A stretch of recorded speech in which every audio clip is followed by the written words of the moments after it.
out there to all you real estate survivors. Yo, I got a question for you.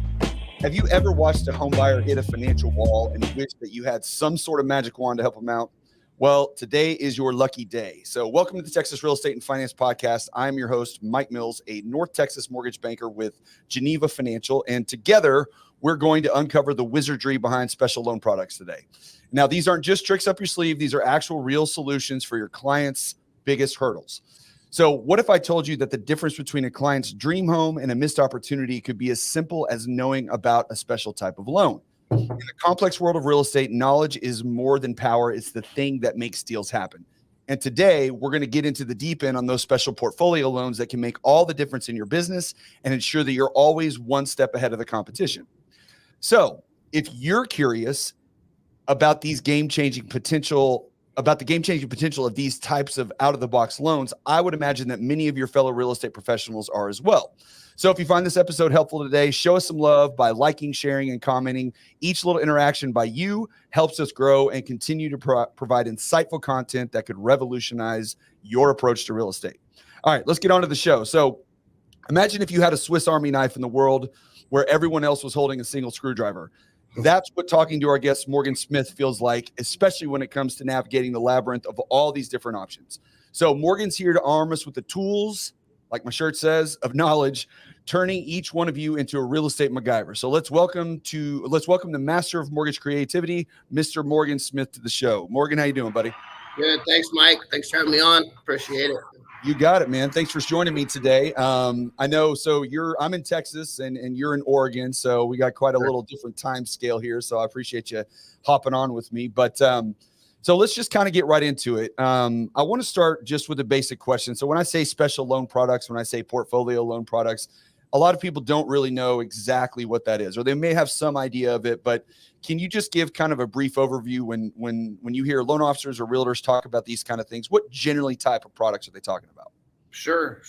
And, kind of to your opening, it's actually a lot more simple than you think, right? Private lending is the second oldest business in the world.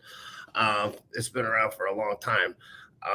But when we refer to private lending or portfolio lending, or some people might call it hard money lending, really it's companies or folks loaning their own capital on projects and houses, on buildings and such. So we call it portfolio because we keep it in the portfolio. Yes.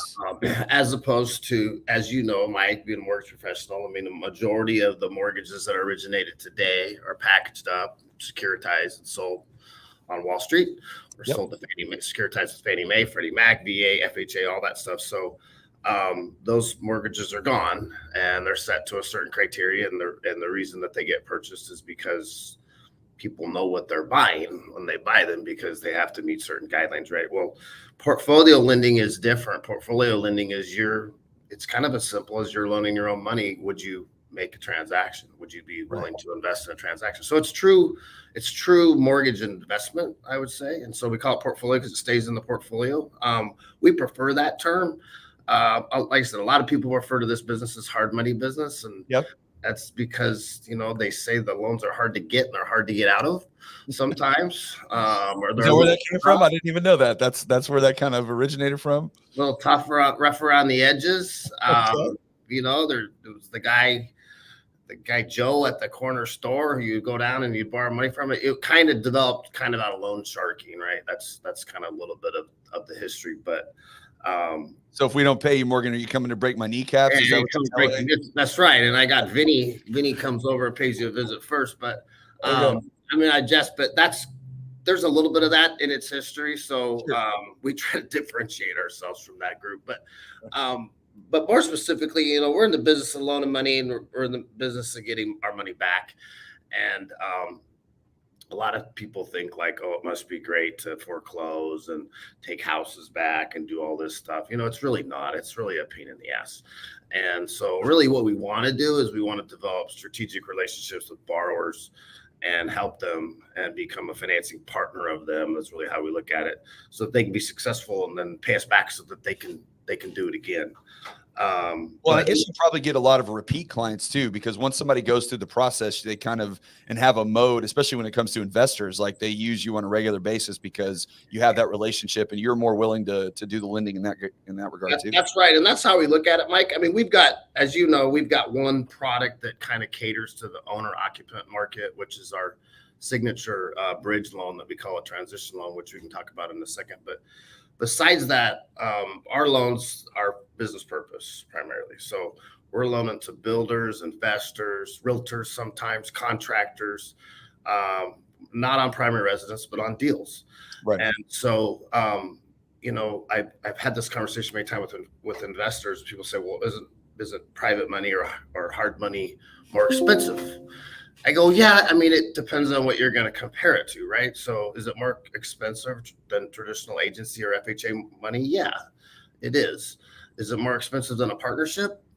I don't know. So, you know, Mike, you find a house and do you want to buy in North Texas, and you call me up and you say, I need a couple $100,000 to buy this house. I think we can flip it and make 75,000 really quick.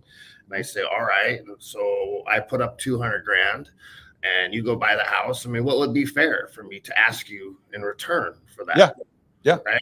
I think it'd be pretty fair for me to ask you for half the profits. Yeah. Right. That'd be a good deal. Like, okay, man, I'll put up the money, you do the work, half the profits. Well, what's the interest rate on that? Yeah. It's off the charts, right? Yeah. Or you know what, man? Okay, I'll lend you the money. And I like you to put up 20,000 of it though. And then I'm gonna charge you 10.5% and a couple points. And I want you to make payments to me, you know. So that's kind of a contrast to what I'm talking about. So yeah, we're financial partners. We're seeking financial partnerships with people that they can prosper from and we can prosper from, and then we can repeat them. And so like our main goal for our borrowers is that they make money on their transaction. Yeah, that's the idea, generally speaking. Yeah. And they can come back and do it again. You know, on our owner occupant stuff, on our transitional stuff, the desire is a little bit different. We want to be happy. We want them to get the house of their dreams. We want their transaction to work the way that they want to work it, but it's got to be a win for them. Sure. You know, that's really the basis of private lending. Is what's kind of cool about it is it kind of just makes sense. Yeah. And if it makes sense, then we'll probably do it. And if it doesn't make sense, we won't do it. Even though there's traditional loans that really don't make sense sometimes, right? But yeah, well, especially these days, there's quite a few of those that are happening, it seems like. But so it kind of depends on the scenario for the most part, is what you're saying, more or less. And every scenario is going to be a little bit different. And you kind of mentioned a little bit, you know, the fix and flip and the bridge. So can you give me some general scenarios in which these type of loans are going to have the most benefit for people? So, you know, obviously the bridge loan, you can kind of talk about that a second, and then the fix and flips and how these things work. But primarily, what scenarios are we looking at where these are going to have the most benefit for a buyer or an investor? Absolutely. And I would start with, there's a common theme in most private money lending, portfolio lending, in what we look for above all. We look at everything. We still look at the 3 C's like you do: credit, capacity, collateral. But we really, really look at collateral. And so if there's a common theme in private lending, it's that we don't loan over a certain percentage of the asset. Right. And that number is typically 65%. Because at the end of the day, our goal in private lending, number one, is to get our money back. Yes. Number one. And so any private loan that you look at, for the most part, that's going to be a feature that is going to come up every single time. So there is no 95% private money loans out there. That doesn't work. They don't exist. They don't exist. Yeah. They don't exist, because what a private money lender wants to do is hedge his bets. And what he wants to make sure that if the transaction doesn't go the way that it's supposed to, he's got a really good chance, he or she has a really good chance of recapturing their money in the event that they have to foreclose and take over the asset. It's really that simple. Right. Our particular loans are kind of broke up into 3 different categories. So we've got a transition bridge loan. Okay. And that's a loan in which, this is kind of a cool story. This loan came out during COVID. We dreamed up this loan because if you remember how crazy the housing market was in COVID. And so all these people, they wanted to buy a new house. Yep. but first of all, they had to sell their old house. But they were so scared that when they sold their old house, they wouldn't be able to find a new house. They'd be homeless. That the whole market was kind of like freaking out. Yes. Right. And Yes. so we were brainstorming one day and said, well, what if we had a product where someone could buy their house before they sold their other one? That'd be cool. And then they could move over and get settled and then go back and get the other house all dialed in, list it, sell it, pay us back. And that's exactly what our transition loan does is we take a loan position or a lien position on the house that a client is buying, and we take lien position on the house that they're leaving, and we put those together, and it allows them to basically close on their transaction before they sell their other one. So it's kind of a reverse. Okay. That's our probably most popular product, especially around the real estate community, because almost everyone can benefit from that, right? And it solves a lot of problems. It removes the contingent offer. Nobody likes the contingent offer. Buyers don't like them. Sellers don't like them. Realtors hate them. And even with the market slowing down, it's still competitive right now. It's, especially in certain parts of the, it depends on where you're at, but if it's a desirable home in a good neighborhood and a good price, it's going to be competitive. So you're going to be in situations where contingencies just don't work. Exactly. And if you're competing with cash buyers and such, so this transaction or this loan type kind of makes it feel like you're a cash buyer, right? Because you're able to go in and say, yeah, I'll pay this and I'll close this fast, and here's how that's going to work. So that's our signature program, and that's probably the one I think, like I said, your viewers would probably benefit from the most, right? Especially the real estate community. I've talked to you and other folks about it in the company before. I highly encourage mortgage professionals to figure that product out and to get it out. It's a great tool in the toolbox, and it's also really convenient. It's really nice. I mean, how many times have you had that deal where they're trying to close on the house and then they got all their shit's packed up in the U-Haul, and then the closing doesn't happen, and then they're staying in Motel 6 with all their stuff in the U-Haul, and then this person's mad, and then it's like a chain reaction because they're selling their house to somebody else, and the whole thing's screwed up because one loan officer lied and didn't get the deal done on time or something, right? Or one underwriter woke up and had a bad day and conditioned for something on an appraisal, whatever the deal is. Yeah. So it's cool. So that's a cool product, and I think that your viewers could really benefit by it. So on that one specifically, can you get into a few of the requirements for it? Just because, like, a lot of times, even for realtors and lenders both, we hear about these and we know them, but then they seem so complicated that it's like, I don't even know if I can do this. And I think a lot of lenders, especially, and I figured this out getting into the business originally, I've been doing it almost 15 years now, but I remember when I first came into the business, I was told that condos were really tough. Like, just, other loan officers just said, just stay away from them. Don't even touch the condos. Don't even deal with them because they're too hard. And I'm like, okay. Like, I didn't know any better. So I was like, fine. So then once I got my first condo, because that's just kind of how it works. Sometimes you just end up with one of these, and you get into like what the steps actually were. It really wasn't that hard. Like, it's pretty simple. There's a couple of steps. You need to know about the association, right? Need to check. Yeah, there's a few little extra hoops, that you got to jump through and be aware of and ask some questions. And there's a few other pieces. But outside of that, it's still just a regular loan. There's just a few other parts to it. So when it comes to and real quick, is there a difference between the transition loan and the bridge loan? Or are they basically the same thing? A transition loan is a bridge loan. Okay. We coined it that because it's kind of we're transitioning from one to the other, from one house to another, and so that's a little bit of marketing. But a bridge loan, and we'll talk a lot about different kinds. But a bridge loan is why they call them bridge loans? Because they get you from one place to the other. Right. That's all they are, right? They're just a bridge, right? Yeah. They're not a freeway forever. They're a bridge. Right. And so they're meant to come to an end at some point also. That's another thing about bridge loans. They're short term. Yeah, they're not the long term. They're short terms. And pretty much every loan that you and I will talk about today and every loan in our portfolio for the most part is relatively short term. Okay. We're not securitizing 30-year private money mortgages like FHA. So our loans on average are 6 months to 2 years. Right. Occasionally we'll get a 3 to a 5, but that's pretty much it. But anyways, to answer your question, it's really, really simple. Full disclosure, transition loan, you got to have some equity. Yeah. Right. You're using the equity of your house that you're moving out of and coupling it with the new house. But it's as simple as this.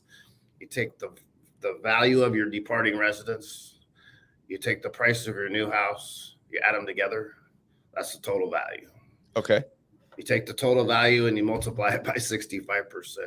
So 500, we got $1 million of total value. I'm going to take 65% of that, right? Yeah. That's 650,000. Okay.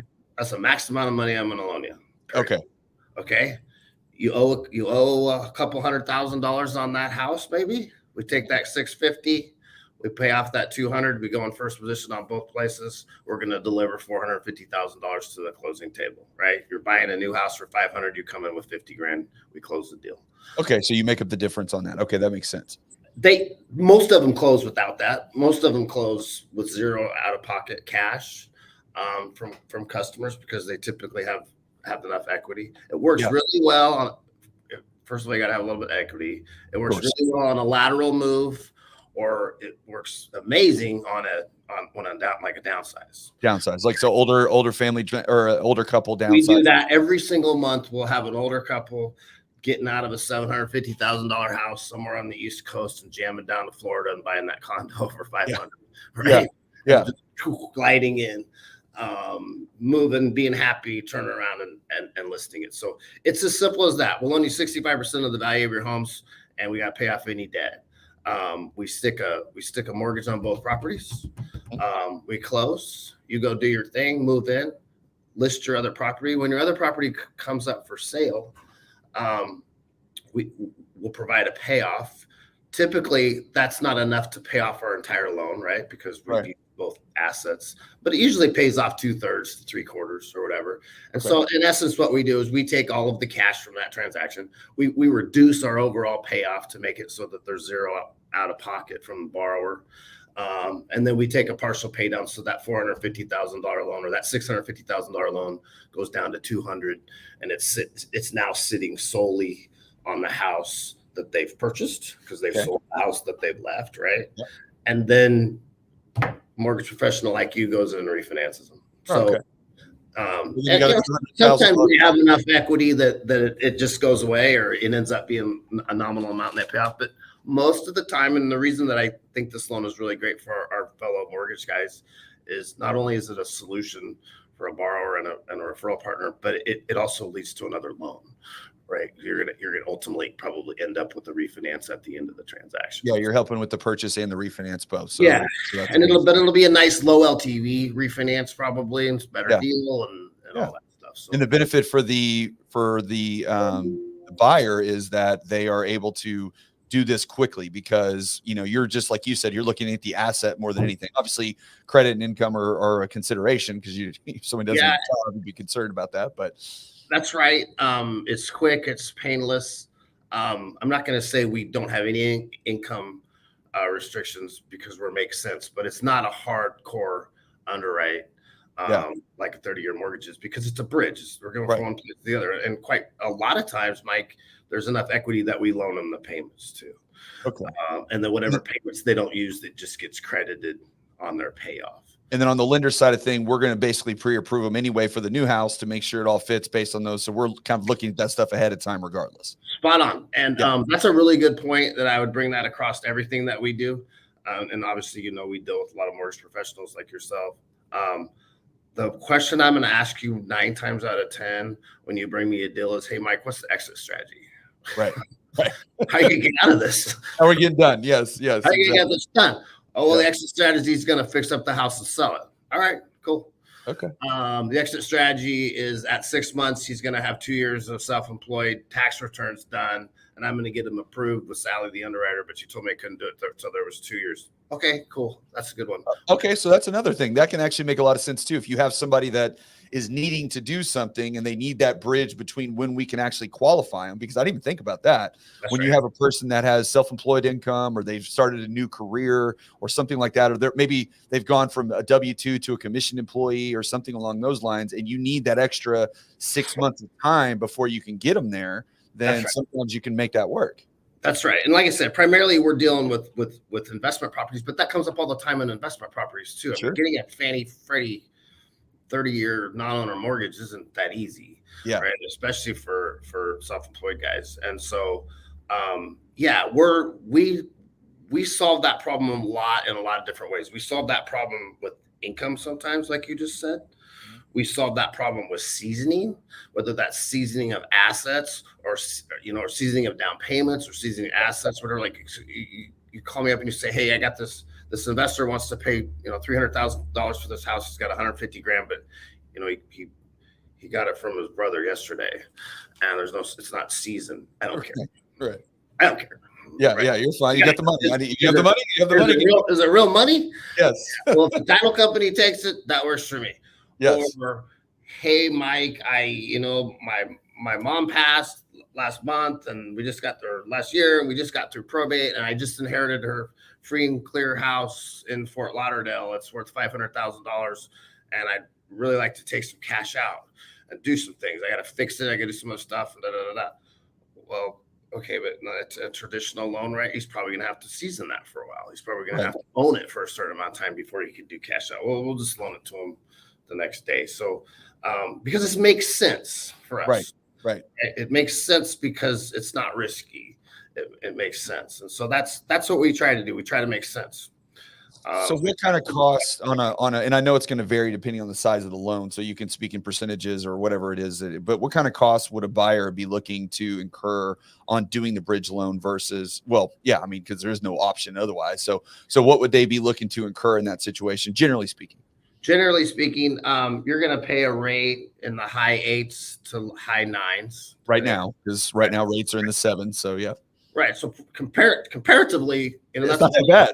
Another discussion, but and I'll go off on a tangent, but like when you were selling 3% 30-year fixes, I was selling 9.5% fix and flips and bridge. Oh, wow. Okay. When you're selling 7.25 30-year fixes, I'm kind of still selling 9.5 to 9.75 to 10%. So our rates, while they're higher traditionally than the market, they don't necessarily escalate as fast as they stay pretty consistent regardless of what the other pretty consistent because the goal of our fund, and just to back up a little bit, so we manage about $70 million of capital. Right. It's friends, family, high net worth people that want to put their money to work, and our goal is to try to get them a double-digit return. Right. And so our fund I'm proud to say our fund has a historical inception to date return net to our investors of about 10.5, and that's after we pay our people and we do everything else. And so we're trying to hit a double-digit yield. So when you take 9 and 10%, you add a couple points on it, and it's a 12 to 13% yield. That's kind of how that works. Yeah. And then, after management fees and such, that's what our investors get. But going back to the question, you're going to be in the high 8s to 9s, and you're going to pay anywhere from 1.5 to 3 points on the transaction, depending what the mortgage professional's doing. Our lender fees are typically 1.5 on a 6-month loan and 2 points on a 12, and then a mortgage professional is typically going to get the same thing. So, call it 8.95% and 3 points. It's interest only. It's quick. The money doesn't usually come out of your pocket. It's it's a refinance. It's financed. It's just added to the loan most of the time. When you're throwing your title fees and all that stuff, I think it's realistic to say you're going to pay 4.5% to execute that transaction. So it's not free, obviously. There's a convenience. Yeah. There's a need for it. So nothing's free. Well, and even on the rate, and this is something I run into. Rates are relevant, right? Because you have it for 60 days. Yeah, that's my point. It's the rate's not a problem because I always have to explain to people, like, rates are functions of time. They're not functions of money. Like, the longer you have a rate, if you have a 3% interest rate for 30 years, you're going to pay a lot of interest, like, regardless of what it is. If you have a 30% interest rate for 1 month on a certain balance, your difference in cash payout is much less. So the rate is very much a function of time. It's not a function of money. But so let's say it's 4.5%, and so what's that worth? Well, that's worth being able to buy a house before you sell your others, or getting the house. Really, sometimes you're getting the house, maybe just getting the house. Yes, right? And that's not unreasonable. The houses get put up 2 to 5%. Yep. right? I like to make the case, obviously I can't prove it statistically, but I like to make the case that when you come in armed with a product like this and you're making a cash-like offer, you're going to get a better deal. Yes. You're going to get a better deal than you are on a contingent offer. Right? Well, you're not going to win if you're in a competitive situation. If you put up you're not getting the house. Like that's right. the whole, and the only way you're going to win a contingent offer if it's a competitive situation is if you pay more. Yeah, well, yeah, that's true. If Right. you way overpay, possibly you could win in that scenario. So that's kind of how it shakes out. Not an issue. It's not an issue that, I mean, obviously it's important that people know what things cost, but that's like there's really no negotiation on that. It's like, well, this is what it costs. Yeah, it's a convenience. I'd love to help you out and do it. If you don't want to do it, that's cool, right? Yeah. We're the only guys that do it, and people like it. So yeah. So that's kind of how that works. And we can typically close them, and we don't like to do it all the time, but we've closed them in 5 days. That's hard, but we can absolutely close them faster than a traditional loan. Well, the other thing too is the bridge loan's been out there. The idea of the bridge loan, let's call it, has been out there for a long time. But my personal interaction with other companies that have been offering this is that, and the reason I asked the cost question is because a lot of people there's no transparency. There is no like, here's what it is. They find out once they've kind of agreed to a few terms on it, they're under contract. And they're like, oh, wait a minute, what is this costing me? Well, this is what it is. You're like, oh, okay, well, I didn't even know that. It's like, look, if you're up front with people and you're like, hey, this is what it is. Here's the situation, which is why I appreciate this approach to it. It's like, here's what it is. And, it's kind of like a take it or leave it kind of a deal because here's what it is, part of the deal, just that's how it works. And there's all kinds of other methods I'm sure you've tried and I've tried. And I mean, there's the key lock on the departing residence that sometimes works, but that always kind of ticks them off when you pay it off 30 days after you originate it. And then, you know all too well about recapture. So, big cash out refinances and then they turn around and buy something else and pay off your loan. And then you get the note from accounting that says you owe them $13,000 for the. Then Aaron calls me. Commission that you've already spent. There's no recapture on this product. We know what the deal is. And honestly, that's why there's points. Right? Yes. Yeah. Because we can't sell this product secondary market, make any money. No. We're not going to hold it for long enough to really make any money. So that's why it's set up. Yeah, you make the money on the transaction. All right, so let's get into some of the so that's a product that's going to be beneficial to a home buyer, a home seller in that case, working directly. I think that's a product that every real estate professional, whether they're in real estate sales or mortgage, should know about. Yeah, should be aware and be able to speak intelligently on. All right, so then let's talk about your bread and butter, which is the investment stuff. So the fix and switch, the fix and flips. Some of the even some of the new construction stuff that you're doing. But so tell me a little bit about some of those and how that works. Sure. So our main, like I said, everything else we do we call business purpose. Business purpose being that we are loaning, not on somebody's primary residence. We loan to corporations, LLCs, and people. That's kind of a unique thing compared to like traditional lending where it's hard to get. Can't do a business. Yeah. Can't do the business and all that kind of stuff. But basically, we're loaning money to either buy and rehab or ultimately build properties, right? So our fix and flip loan, our renovation loan, is probably our most popular. And, you'd have to been under a rock for the last 10 years not to see some type of HGTV flipping show. Right there everywhere. My wife watches them all the time. Even though we've renovated our house, I'm like, why are we still watching this? I was actually on one of those, by the way. Were you really? Yeah. My wife and I were on a show called Lakefront Bargain Hunt Renovation. Oh, and, right on. Yeah, we bought a lake house in place down here in Texas and renovated it and did the whole thing. So I existed in that world for half a minute. So well, there you go. And that's there's a really good reason that world exists, and it's a world that needs to exist and expand. I mean, we all know there's a housing shortage. There's been a housing shortage since the first crash, the first major crash that I was involved in, and in 6, 7, 8. and it's never recovered. The home building has never quite recovered. There's never been enough lots, mainly because like half the banks that used to do the non-vertical financing, which non-vertical would be, or horizontal we call it, which would be lot development, land development, all that stuff, the riskiest, hardest part of the trade. They're out of business, by the way, because they all went out of business in 7 and 8 and 9, and the ones that stayed were banned from forever doing that, right? So, which is one of the reasons that private money has flourished. I'm kind of all over the place, but like that people say, well, why do people come to you for loans? And I go, because there's banks. And if you've ever dealt with a bank, then you'll know why you don't want to borrow money from a bank. But more specifically, there's just a lot less banks now, and the banks that we have are bigger and stodgier. Well, and there's going to be less continuing, by the way, too, because there's going to be less continuing. So like the market needed capital, and so we guys like us came out to meet the demand. That's really private money.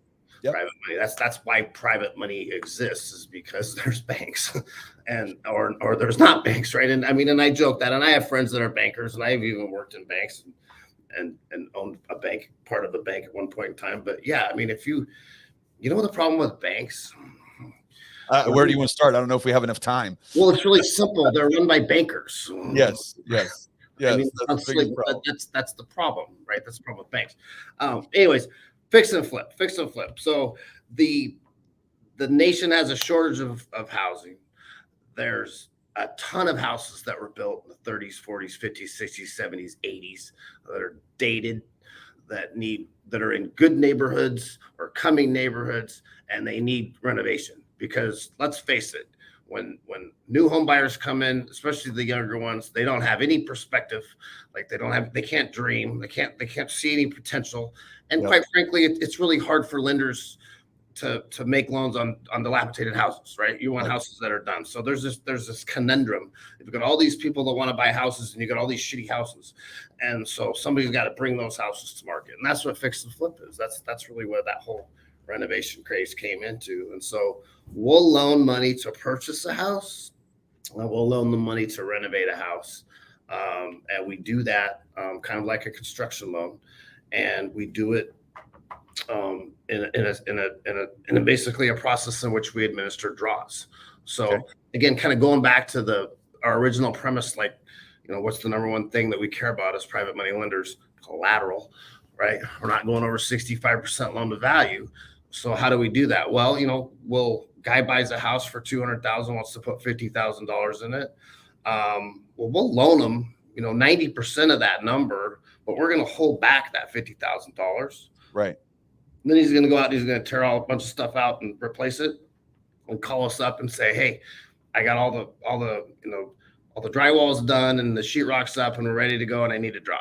And so we send an inspector out and we go, yep, that's true. So we're going to release some money to him.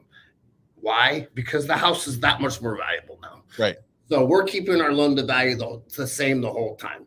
I mean, I'm sure there's a lot of guys that ask us, I don't understand why you just don't hand me that 50 grand and let me go. I go, well, because you might run away, man. You might run away with my 50 grand. Exactly. Right. Where's the incentive there? I mean, right. So, we make sure that it gets done. Well, but that's a normal, any type of construct, and that's a thing that, I deal with home, this is my favorite home buyer is the young couple that calls me and says, we found this piece of land and we want to build our dream home on this land. Right. And they're like, I want to get a loan to do that. And I'm like, well, do you have $100,000? And they're like, what do you mean? Like, well, I'm going to get a loan. And like, that's how this is going to work. It doesn't work that way. And I'm like, well, the bank's not going to loan you money on a piece of land that you don't own for a house that you haven't built yet. Like they're going to want some skin in the game for you to be able to do that. You can't get an FHA loan on this raw land out. You're spot on. And renovation lending, construction lending is dangerous. It's high risk for lenders. Because if somebody loses their job or they die or they run away, then you're stuck with this land and property that you got to finish. Then you got to finish. And so and that doesn't always work out. No. I've been on the wrong side of a bunch of them. So, we're really careful about that. And that's why we really care about the extent of the remodel. But probably what we care about the most is the competency of the person, right? It's Right. like, have you ever done this before? No, but I watch TV on it and it looks pretty good, easy. It's like, well, yeah, but it's not that easy. So You know, I've heard that. I have a friend of mine who does quite a few of these, and like I've done a couple, but not a ton. And that was one of the things that he says. Some of these banks, when they go to, is like, look, how often have you done? Like, when have you done this before? And who's your contractor? Who's your builder? Who's doing right. these things? Because it matters to us who's happy. Because if it's just your brother-in-law that's never built a house before, then no, I'm sorry, like we're not doing That's that. right. So that's part of the underwrite for sure.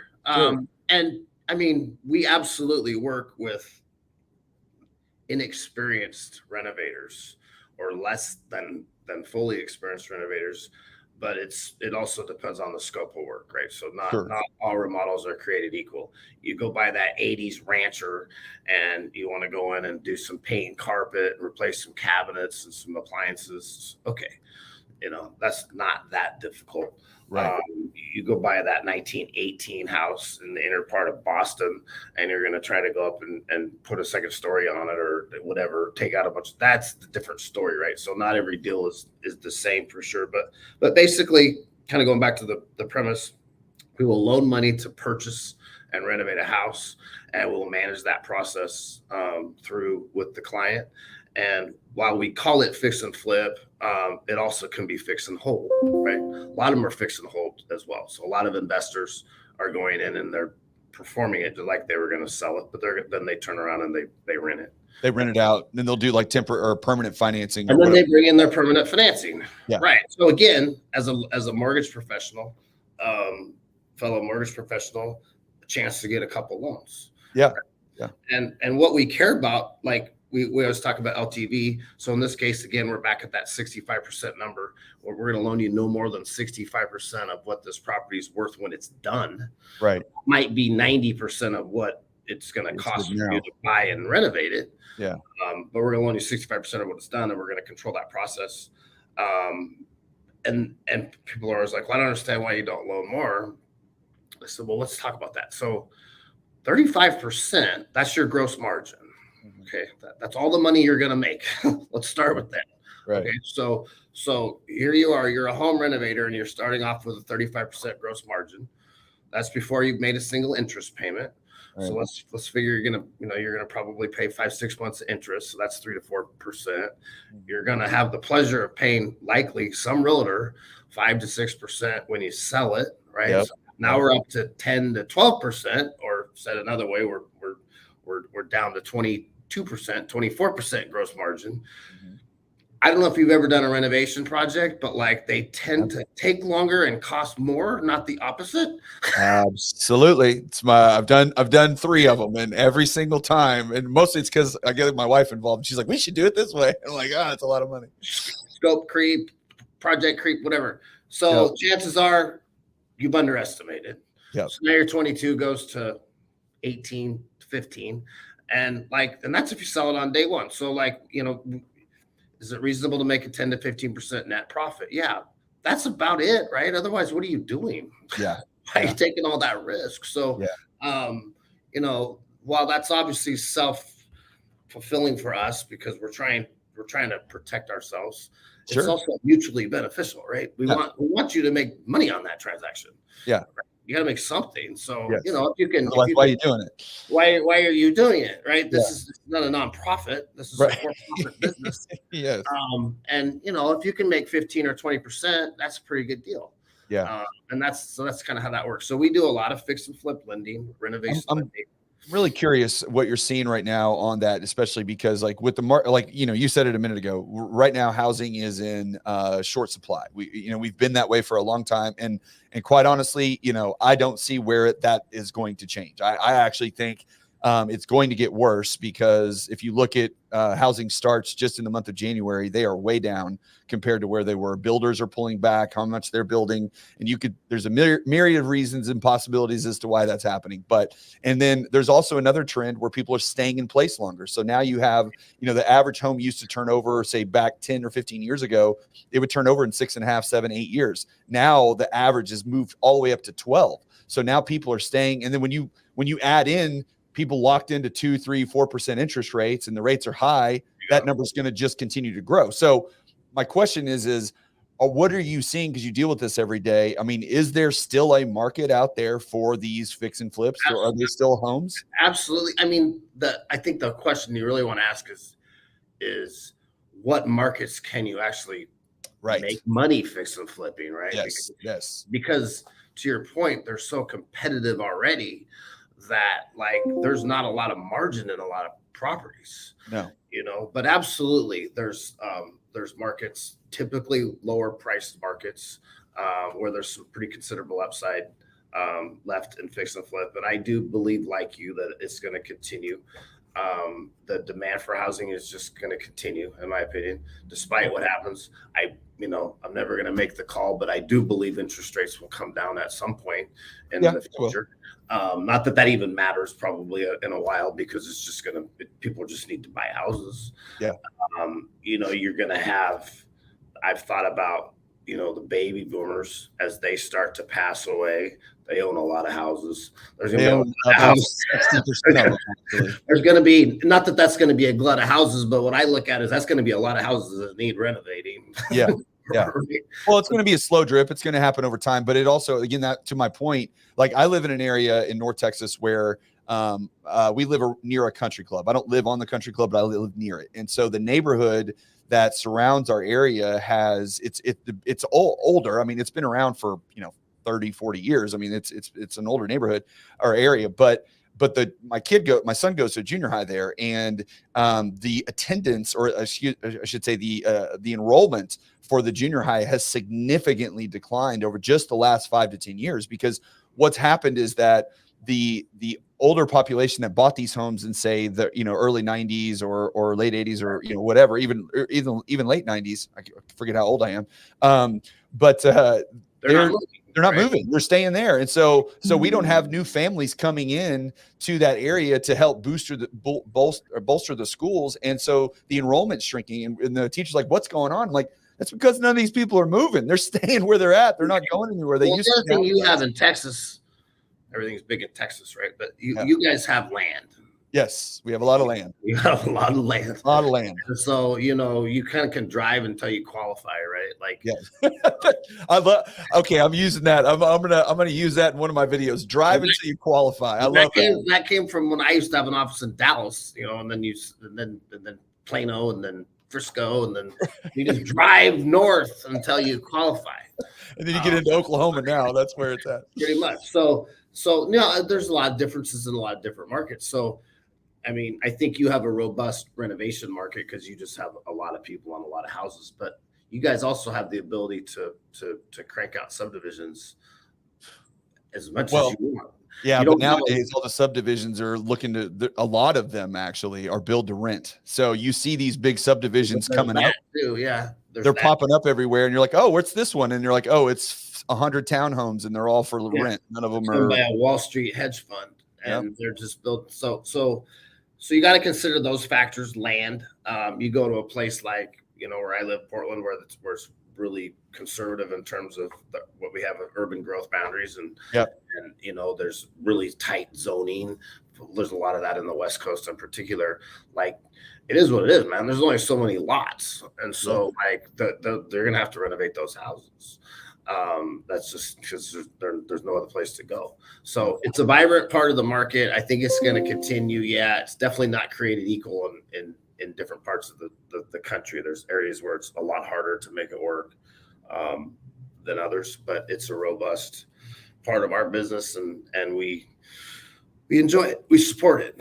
Where do you so I'm curious where you think, or what your opinion on, well, real quick before we get to this is maybe a longer question. Is there any other specific products that we haven't talked about? We talked about fix and flips, bridge loans. We do offer a limited amount of what we call ground up construction. Okay.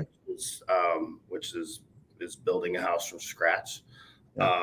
We have the way our funds manage, we have certain allocations, and so we only have so much allocated to that because on a risk scale for us, that's the most risky of all. Makes sense. So to be smart about how we manage our funds, we only have so much, and so it's always sold out. To be honest, there's kind of a waiting list for it, but we do that on deals that make sense. you know, if we have 190 loans in our portfolio today, we have maybe 9 or 10 that are ground up construction loans. So, but then lastly, what we do, which is kind of what we've been talking about the whole time, but I'll kind of highlight it. I mean, we do a lot of investor bridge loans. Yes. And so, and that's just a loan, right? That's just a loan. And there's a million reasons why that is, but it's typically like, besides the fact that people hate banks, it's typically like, I got to close fast, or I got a property that's got deferred maintenance or it's screwed up somehow, but we can see the intrinsic value of it, and so we'll close on it. Well, real quick on the close fast thing, because I think a lot of people that would watch this don't understand, you know, like close fast, okay, great, but here's why that matters, especially is because when you get into the world of investing in properties, there are what we would call off-market properties, right? That's right. When you drive down the road and you see the little sign, the little yard sign that says "We buy houses," okay, what that is that's a guy or gal that is calling home, like just dialing for dollars. They are calling homeowners and saying, do you have any interest in selling? They're pretty much just the middleman. And that middleman has a list of investors. You could be on those lists if you want. And because there's hundreds of these guys out there, guys and gals.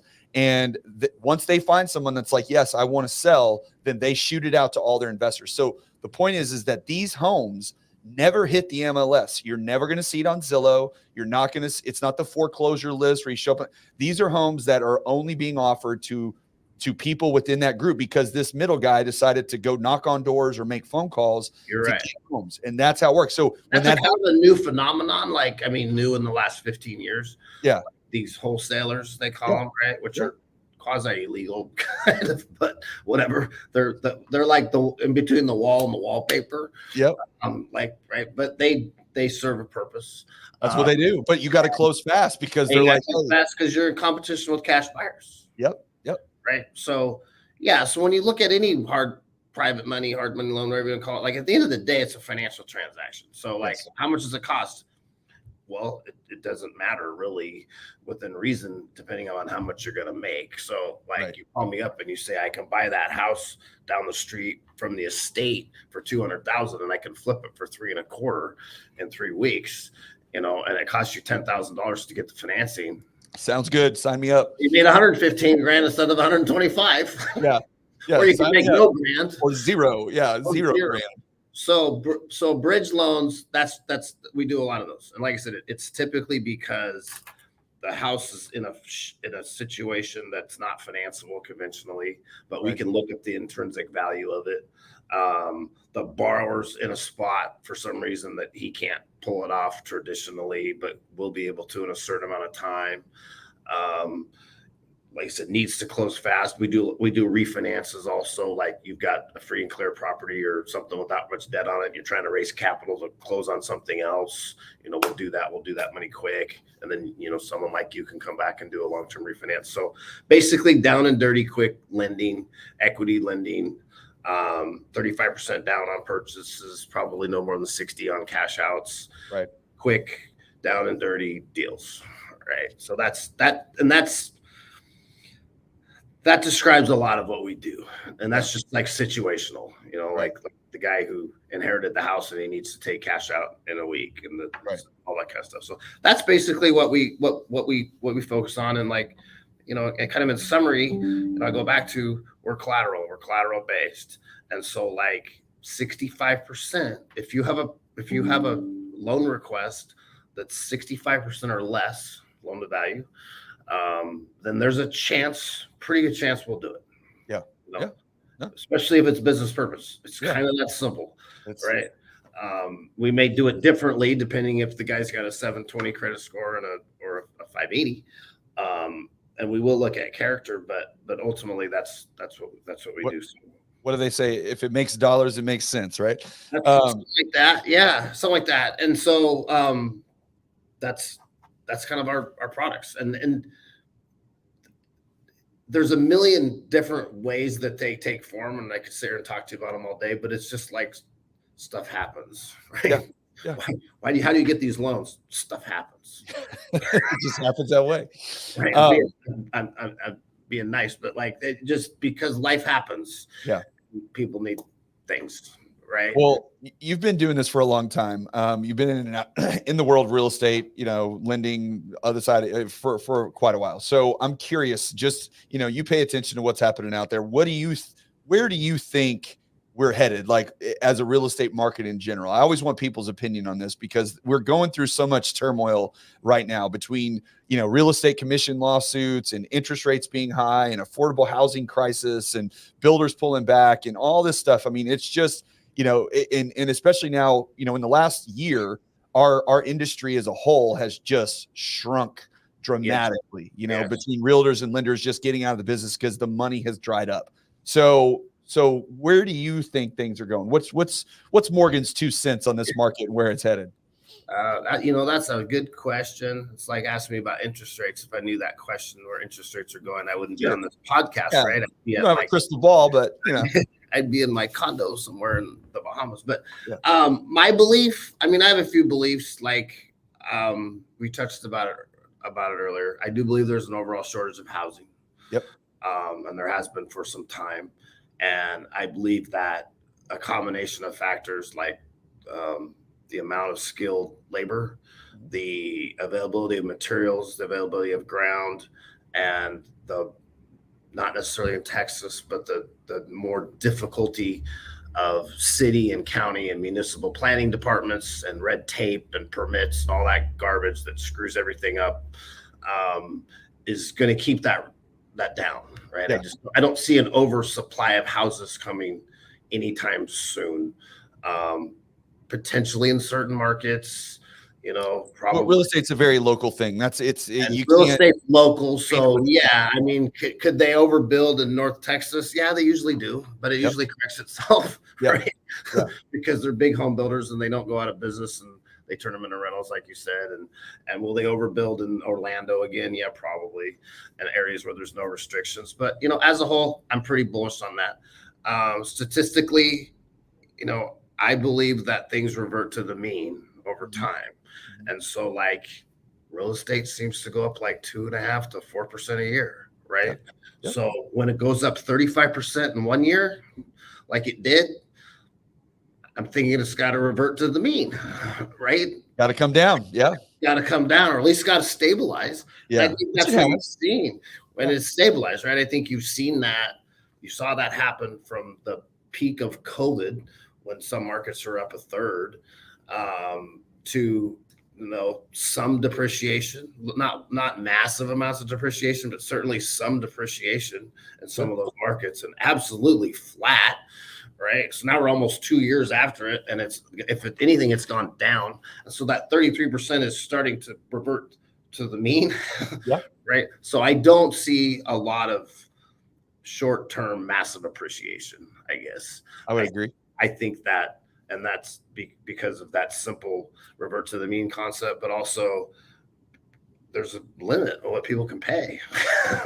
Right. Well, and that's the problem that we're running into is that it's becoming very much a haves and have-nots. I mean, it's getting to a place where, if you don't have access to a substantial amount of cash or make good income, it's going to be very difficult for you to purchase a house, going forward. Because again, I did a story recently on a market update episode that I ran, but so in San Antonio, which is here, in Texas, obviously, DR Horton, I believe, is building homes under $160,000. That's amazing. Sounds amazing, right? Well, you want to know what the catch is? It's a 665 square foot house.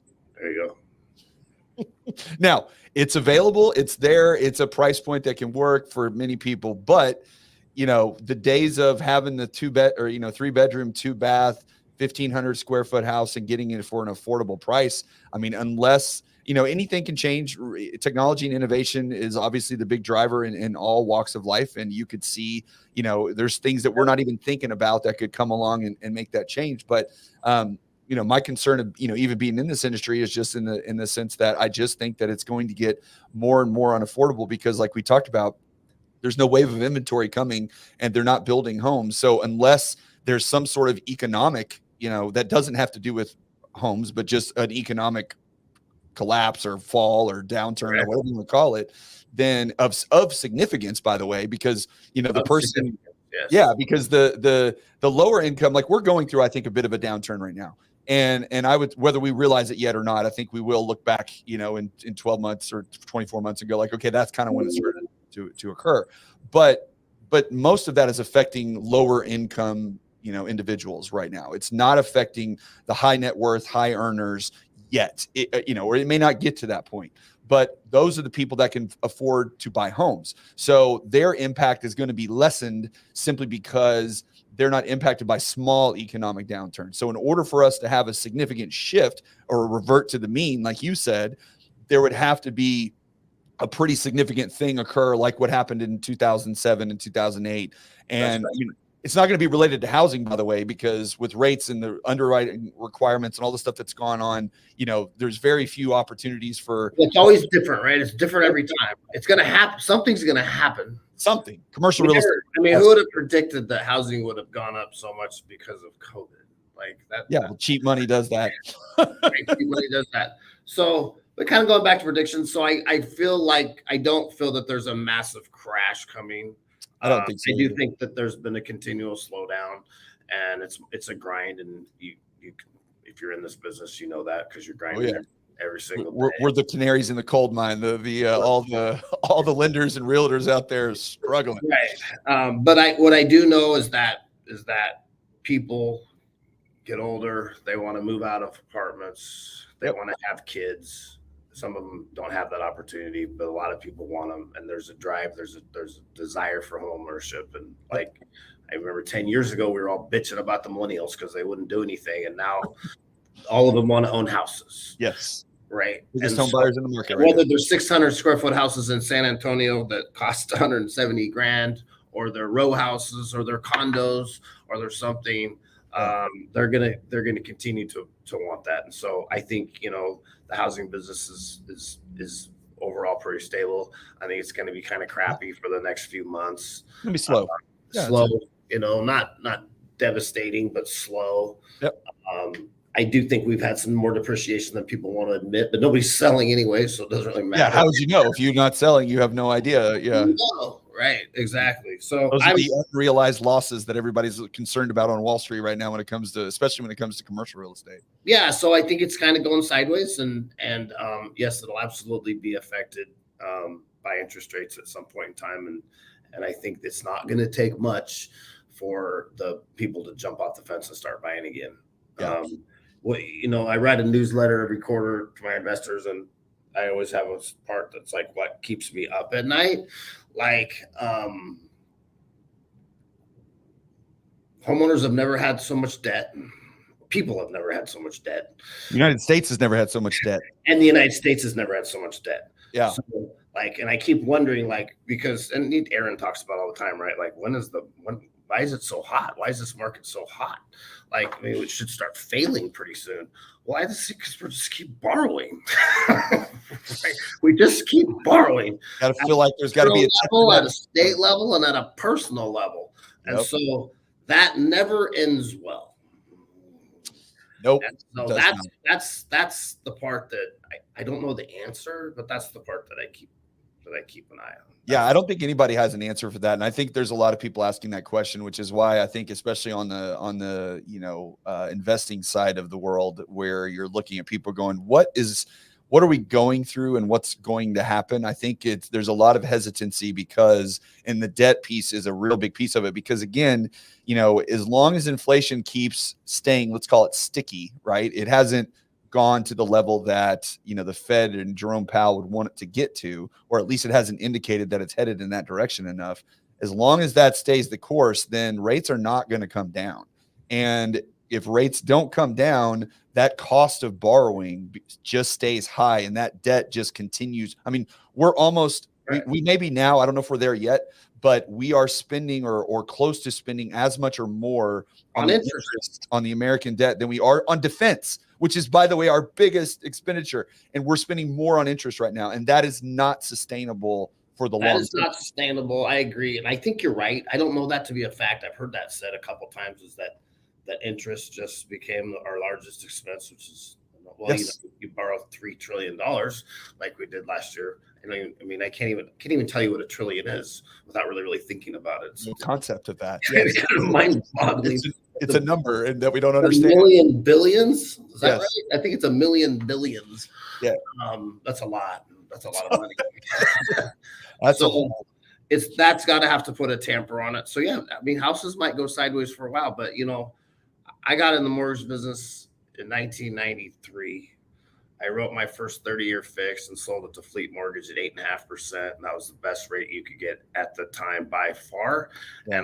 And I did it for my uncle because nobody was going to give me a shot except for him. And I took him from 11.5 to 8.5. Okay. So it's all perspective. Yeah, that's right. And then we went into the sevens and we thought that it was off the charts amazing. And back then, I mean, this is like almost pre-internet. I'm so old, but like we had a sandwich board that would stick out in front of our office. And like the day they went under 7 to 6.875, that 6.875 was on that sandwich board, and people were pulling over and flying it. And then I remember it went to 5.875. And then I remember when I went to 4.875. The problem is as that rate was going down, the home price was going up. So when you were selling 8% interest rates, it was on a $120,000 house or a $90,000 house. Right. Now we're selling 8% rates on a $500,000 house. That's right. So it's all changed, right? But it's all kind of the same in a way too. So it's like, well, what was consistent about the pricing of houses back then? It didn't go up very fast. It didn't go up very fast when it was 8 or 9%. No. So it may not go up very fast for a while in this market, which is okay because then maybe wages will catch up, right? Maybe something will happen. And so there's the only thing I know is that it's got to change, right? So the only thing constant is change, and so we'll never know exactly what it's going to be because this market's always interesting. But I see a sideways market for a while. I see a grind for a while, but we're going to survive. This company will survive. You'll survive. I'll survive, because the best people will, and then we'll come out of the other side of it, and all the amateurs will have gone back to or they will be out of it. Most of them are already out of it. We're coaches now. Right. Or with no disrespect to Uber drivers or Uber Eats guys or whatever, but that's where, half the real estate community is doing that right now. And then we'll come out the other side. I think that's what's going to happen. But again, it's like revert to the mean, but nothing that was so good can last forever. Nope. I mean, I kind of I want the days when it's just okay, right? Just normal. Steady. Steady. Like, we don't need it to be at the moon, and we don't want it to be in the ocean. It was fun to close 30 deals a month during COVID, but it was stressful. It sucks to close 3 deals a month. I kind of like when it's normal. So I'm yearning for those days to come back. Just a little bit of balance is not a bad thing, but balance would be cool. So, but whatever the case is, we get up every day and we look at our opportunities like you do, and we try to help people out. And if you do a good job and you help people out, love your borrowers and love your partners and do the right thing, then the good people survive, and that's how it works, right? Well, and that was the point of today, was just to, learn how to help more people by learning, because the more you understand about different products that are available and the stuff that's out there, and you don't just stick your head in the hole and stick with the basics, then you're going to be able to help more people. And these days, with the market being as tight as it is, the more you understand about all the options available to folks, the more people you're going to be able to help, and the more deals you're going to be able to close, and you're going to be able to survive. And that's what we're all trying to do. Yep. Absolutely. So I will say this kind of in close, Mike, I'm more of a wholesale lender. So I work with mortgage professionals like you. Yep. So to any people that are listening that want to access these products, you talk to Mike. Mike represents our products. Right. That's how that works. He's my partner. We're on the back side. He's on the front side. And we depend on those relationships for our survival, and that's how our partnerships work. So we'd love to help anybody out there with any of our products, and I would encourage them to reach out to you. Well, thank you very much, Morgan. I appreciate that. Well, thanks for coming on with me today and dropping some knowledge on us. I really appreciate it. There's a ton of opportunity out there. Sometimes you just got to look in unusual places that you haven't been looking for a long time. And so now's that opportunity. It's a little bit slower. Now you got to expand your book of knowledge a little bit, which is what I main reason I wanted to have you on here today. So I wanted to learn a little bit. So I really appreciate your time and, and for hopping on with us today. So thank you for everybody that stuck around to the end. I'll be back on Tuesday with another market update. And we will actually next week, we're going to stick on our little products theme, and we're going to be talking about reverse mortgages. So there's a whole other world of reverse mortgages that I don't think a lot of people are aware of, especially as we're moving into the baby boomers starting to, age out of home ownership and what their options are going to be. There's an entirely untapped market that you probably aren't aware of that you could take advantage of. So we're going to go into that a little bit next week and then see where that goes. So thanks again, Morgan. Appreciate it. And we'll see everybody next week. Thanks, Mike. Yes, sir.